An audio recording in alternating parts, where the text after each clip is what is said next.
ओम शांति। आज 15 अक्टूबर है। आज की मुरली का स्लोगन है, लवलीन स्थिति का अनुभव करने के लिए स्मृति विस्मृति की युद्ध समाप्त करो। तो बाबा कहते हैं कि अगर लवलीन स्थिति का हमको अनुभव करना है तो सबसे पहले तो लवलीन स्थिति को देखेंगे। लवलीन स्थिति अर्थात एक बाप की याद में डूबा हुआ बुद्धि। हमारे मन बुद्धि में सिवाय बाप की याद के और कुछ भी समाया हुआ ना हो और हमारा मन सदैव आनंद की स्थिति का अनुभव करे।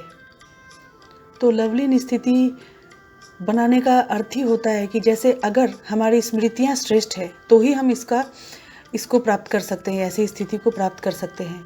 इसके लिए तो सबसे पहले हमको अपनी स्मृतियों को श्रेष्ठ बनाना होगा, क्योंकि स्मृतियाँ अगर श्रेष्ठ हैं तो हमारी स्थिति भी ऊंची होगी और हम सदैव लवलीन स्थिति का अनुभव कर सकते हैं। क्योंकि विस्मृति जब आती है तो विस्मृति अर्थात वियोग हो जाना, बाबा से हमको दूर कर देना। तो हमको चेक करना चाहिए कि जब हम योग में रहते हैं या हम जब दिन भर कार्य व्यवहार में रहते हैं तो हमारी स्मृति कैसी रहती है। उस वक्त अगर हम अपनी स्मृति को चेक करेंगे, अगर हमारी स्मृतियाँ श्रेष्ठ है तो हमको परमात्मा याद के लिए कोई मेहनत नहीं करनी पड़ेगी। और अगर हमारी स्मृति कभी कभी स्मृति और कभी कभी विस्मृति होती है, अगर हम इसी युद्ध में फंसे रहते हैं तो हमको लवलीन स्थिति का अनुभव हो ही नहीं सकता है। क्योंकि परमात्मा को प्राप्त करने का अनुभव हम सभी को है। कहीं ना कहीं हमने बाबा को पहचाना है, हमारी बुद्धि को, और बहुत हद तक हमने जितना हो सकेगा परमात्मा प्राप्तियों का अनुभव तो किया है। लेकिन अगर हम अनुभूति में सदा खोए हुए नहीं रहते हैं, अगर इसमें हम नंबरवार है तो जो परमात्म प्यार का जो अनुभव होना चाहिए वो हमें नहीं हो सकता। अगर हम अनुभूति में सदा खोए रहते हैं तो इस प्यार को कोई हटा ही नहीं सकेगा फिर हमारे मन से। क्योंकि परमात्म प्यार में खोई हुई आत्मा की झलक और फलक, अनुभूति की किरणें इतनी शक्तिशाली होती है जो कोई भी समीप आना तो दूर, लेकिन आंख उठाकर भी देख नहीं सकता। ऐसी अनुभूति होती है। ऐसी अनुभूति अगर हमारे अंदर सदा रहे तो कभी भी किसी भी प्रकार की मेहनत हमारे अंदर होगी ही नहीं। हमें योग लगाने के लिए कोई मेहनत का सामना नहीं करना पड़ेगा। लेकिन अगर अभी भी योग लगाते लगाते अगर हमको युद्ध करना पड़ता है, युद्ध अर्थात ही जैसे कभी कभी स्मृति और कभी कभी विस्मृति, कभी कभी याद रहता है और कभी कभी याद भूल जाती है। तो अगर हमको अगर ऐसी स्थिति में हम अगर रहते हैं, बैठते योग में हैं लेकिन अनुभूति में खोए हुए नहीं होने के कारण कभी योग और कभी युद्ध दोनों चलते हैं। मैं बाप का हूँ, यह बराबर स्मृति में लाना अगर हमको पड़ता है तो बराबर स्मृति में लाना ही विस्मृति है। क्योंकि जिसकी स्मृति रहती है वो तो सदैव रहती है, सहज रहती है। लेकिन अगर हमको लाना पड़ता है ये स्मृति में कि मैं बाप का हूँ, तो यह लाना ही बाबा कहते हैं कि यह विस्मृति है। तो हाँ ना स्मृति विस्मृति, यह युद्ध लवलीन अनुभूति करने ही नहीं देती। अनुभूति हमको करा ही नहीं सकती लवलीन स्थिति की। तो बाबा कहते हैं कि अगर वर्तमान समय बच्चों को जो युद्ध व मेहनत करनी पड़ती है तो वो व्यर्थ और समर्थ की युद्ध ज़्यादा चलती है। क्योंकि हमारे मन में अगर बहुत ज़्यादा व्यर्थ संकल्प समाया हुआ है या हमको व्यर्थ देखने की आदत पड़ी हुई है तो इसके कारण हमारी ऐसी स्थिति हो जाती है।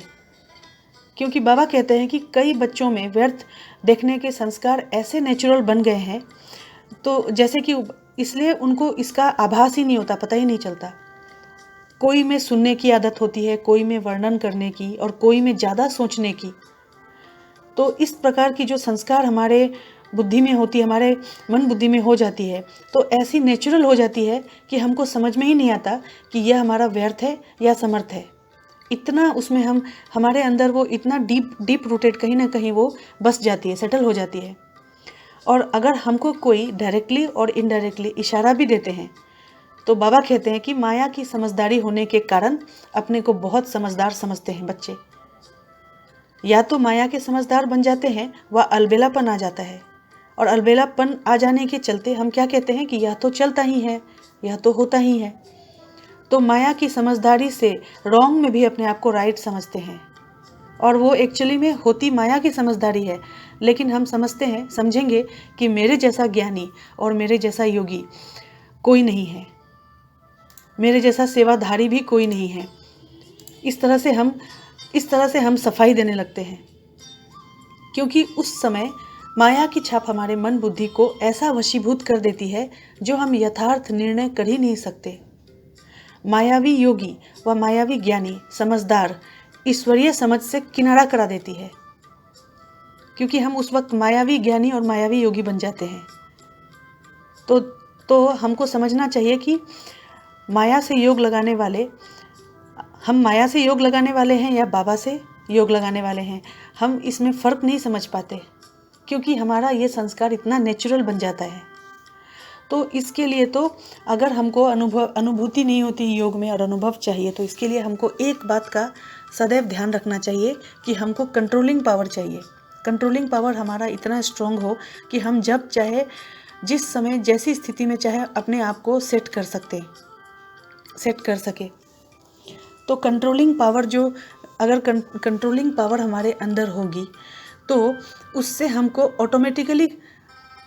ऑटोमेटिकली हमको ये सारी चीज़ें महसूस होगी कि जो व्यर्थ है ना समर्थ है, शुद्ध है या अशुद्ध है, सत्य है असत्य है, स्मृति है या विस्मृति है, इन सब का अंतर हम बच्चे सहज ही कर पाएंगे।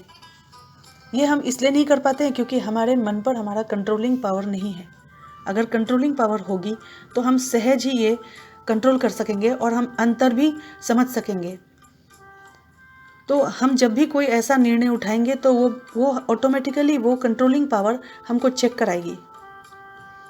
तो हमको ये सबसे पहले तो देखना होगा कि हमारा कंट्रोलिंग पावर है कि नहीं, क्योंकि कंट्रोलिंग पावर नहीं होने के कारण हम जहाँ चाहे वहाँ टिक नहीं सकते हैं, जैसी स्थिति चाहे वैसी स्थिति नहीं बना सकते, तो हमारी आत्मिक स्थिति भी नहीं होती है।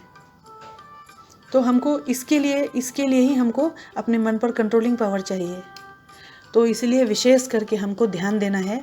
आज की स्लोगन में बाबा ने इतने अच्छे से हमको समझाया है कि इसलिए बाबा कहते हैं कि सदा बच्चों को कहते हैं कि सदा प्राप्तियों की अनुभूतियों के सागर में समाये रहो। सागर में समाना अर्थात सागर समान बेहद की प्राप्ति स्वरूप बन कर्म में आना। तो इसके लिए हमको कंट्रोलिंग पावर चाहिए। तो इसलिए बाबा कहते हैं कि अगर लवलीन स्थिति का अनुभव करना है तो स्मृति और विस्मृति की युद्ध को समाप्त करो। ओम शांति।